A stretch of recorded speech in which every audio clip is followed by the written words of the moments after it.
Hey friends and doomers, welcome back to Climate News Update. It's October 10th. I wanted to begin today with some domestic and international news before we get into climate because I found it interesting, at least, that U.S. Census information was just released regarding childcare in the U.S. It found that 45% of parents are using credit cards to help fund their childcare expenses, not to mention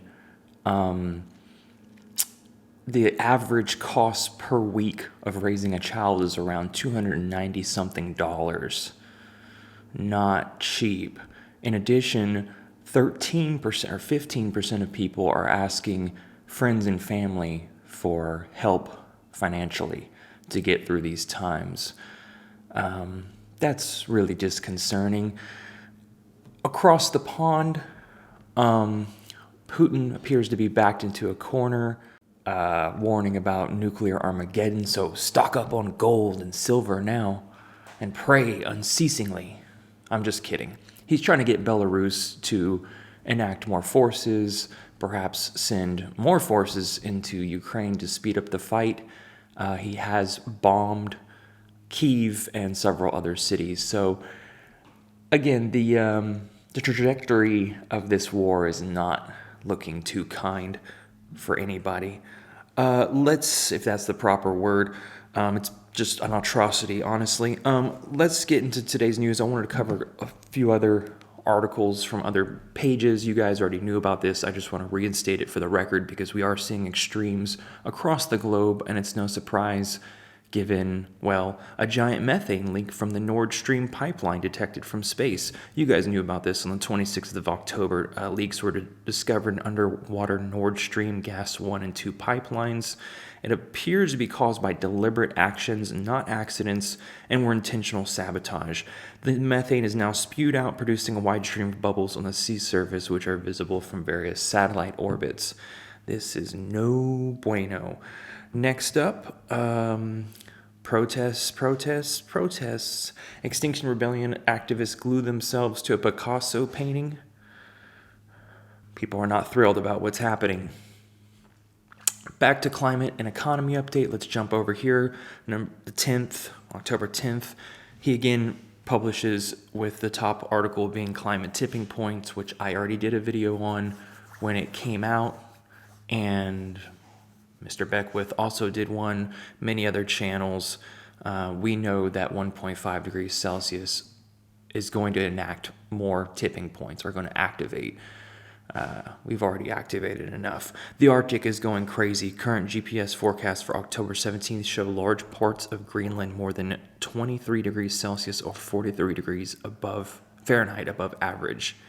Just another summer day in October. Where did the cold Arctic air go? Check out East Central U.S. and Canada. More like West Coast, but also at the gate of the Arctic, sled dog breeder David Daly lives at the gateway to Canadian Arctic, and he's on the front lines of seeing the changes. A forecaster is tracking a new storm for Alaska's Arctic coast, a fall storm packing strong winds, damaging roofs and windows of part of western and northwest Alaska, and result flooding of roads near the northern city, with a new storm expected to hit the Arctic coast this week. Today marks the 93rd consecutive day with no rain, less than 1 millimeter at Victoria, British Columbia Airport. British Columbia is beautiful. That's obviously absolutely insane. Of course, it's an all-time record since records began in 1940. The previous record was 60 days. Given the models, we could go up to 105 days. BC Wildfire Service crews battling a wildfire that has sparked near the Cowichan Valley in Vancouver Island. Probably saying that wrong. Heat doesn't want to leave the western U.S. either. Temperatures are still typical of summer from Sacramento Valley to British Columbia. Yesterday was 105 in Redding, California, and Oregon, up to 94 degrees, and record for the latest 87 in Portland and 89 in Hillsborough. Increasing hail damage in Nebraska and elsewhere. The nature of hailstorms are changing soon. They're dropping larger stones and fewer smaller ones. Whiplash between wet seasons and drought is toppling historic trees in Minneapolis. As you suspect, trees are dying in Minneapolis' historic Loring Park. The first tree toppled in August, shortly after another one, and another one is gone. On Sunday, a third was slated to be scrapped. Professor Lee says they're dying all over the city. A really old tree can't make those shifts.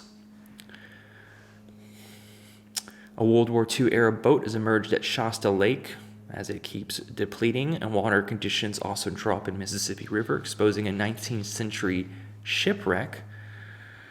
It was actually discovered in 1992, but now 90% of half of the hull is what's left now exposed.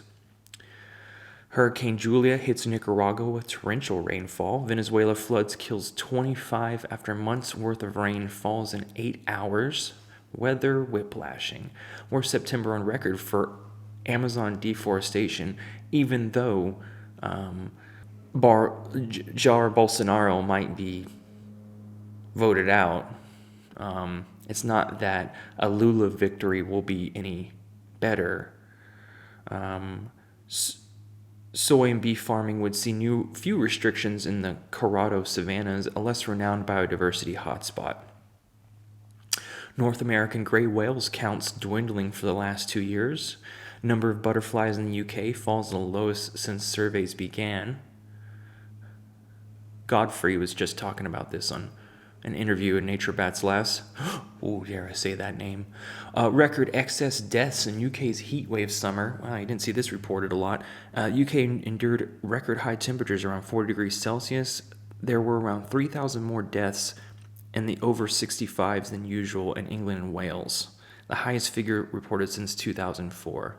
Heat kills. There's a sinking Dutch National Museum. A toll taken on the south of France village. Intense heat waves. Wildlife abandons Europe's Amazon Nature Reserve. The human material cost of Russia's invasion of Ukraine is well documented, but rare species of animals and flowers that had been flourishing in the country's north had also been badly hit by invaders' destructive use of weaponry and landmines, which fears they will take decades to recover.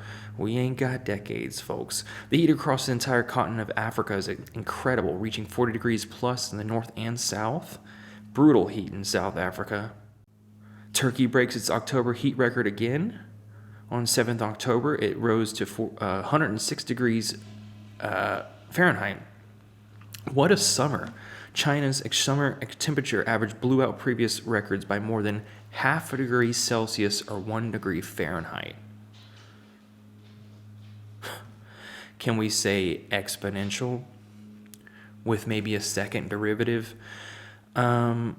The first days of October witnessed nearly 1,000 heat records in China, Japan, and Korea, but in a matter of 2 days, the turnaround was dramatic. Temperatures at record cold levels, freezing near sea level in North Korea, and very early snowfall in China, from one extreme to the next.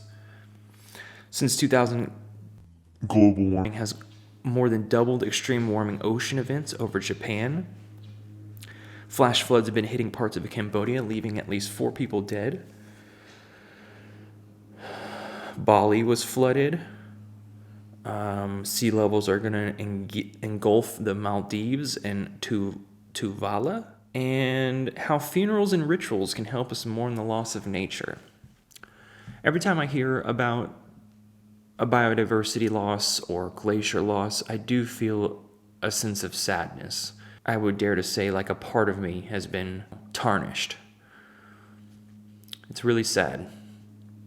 And if you don't feel sadness about the impending abrupt climate change situation that we face, then I kind of think that your head isn't on right, or you're not really logical or sane, which is kind of a given our brainwashed culture here in the States and much of the West. This has been your October 10th update. My name is Reagan. Hit like and subscribe, and I'll try to catch up with you guys tomorrow or the next. Have a great Monday. I'll talk to you soon.